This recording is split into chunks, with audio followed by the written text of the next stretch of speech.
আপনি কি জানেন আপনার বাড়ির ঝাঁটা বা ঝাড়ু, পোছা বা নাতা, বা আপনার ঘরের বাথরুম বা রান্নাঘর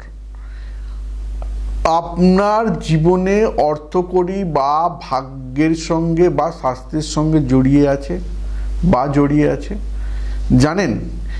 যদি না জানেন তাহলে এই ভিডিওটা আপনার জন্য।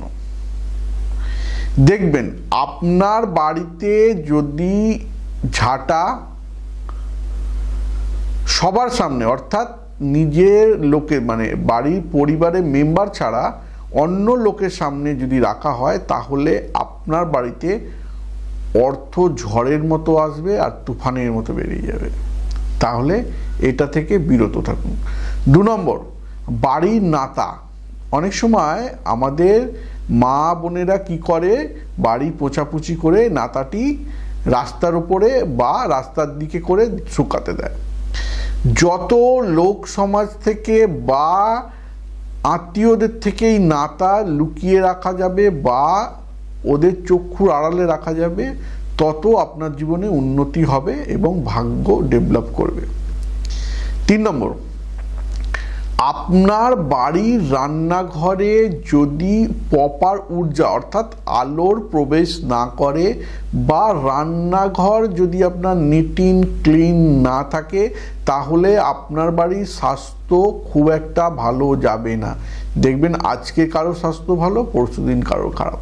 তাহলে রান্নাঘর নিট এন্ড ক্লিনভাবে পরিষ্কার রাখার চেষ্টা করুন। আর অবশ্যই প্রতি শনিবার একটা করে লেবু রান্নাঘরের চারিদিকে ঘুরিয়ে আপনি গ্যাসে বা আগুনে জ্বালিয়ে দেবেন।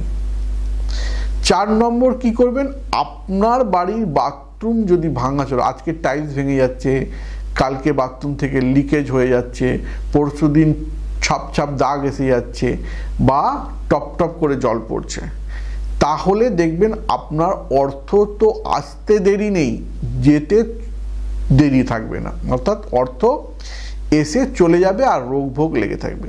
তাহলে কি করবেন, বাথরুম সবসময় পরিষ্কার পরিচ্ছন্ন এবং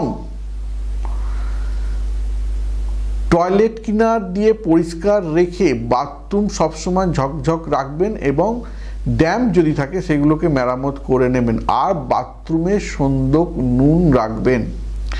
সর্বোপরি লাস্ট উপায়, ঈশান কোণে একটা শিবলিঙ্গ নেবেন, শিবলিঙ্গর মধ্যে ঘি মধু লাগাবেন, লাগিয়ে শিবলিঙ্গটাকে প্রতিষ্ঠা করে শিবের নাম না নিয়ে ইয়া বাবা মারোয়ারি বুম, আবার বলছি ইয়া বাবা মারোয়ারি বুমের নাম নেবেন, নিয়ে প্রতি সোমবার শিবের মাথায় শঙ্খ দিয়ে জল দেবেন, শিবের মাথায় শঙ্খ দিয়ে জল দেবেন। দেখুন যত বড়ই বাস্তু প্রবলেম থাকুক না কেন, যত বড়ই আপনার সমস্যা থাকুক না কেন, আপনি এখান থেকে বেরিয়ে আসবেন। আবার একবার নামটা বলি, ইয়া বাবা মারোয়ারি বুম। ভিডিও বাড়ালাম না, এইটুকুই। আরও কি দেখতে চাইছেন, কি নিয়ে ভিডিও দেখতে চাইছেন কমেন্টে লিখুন। নমস্কার।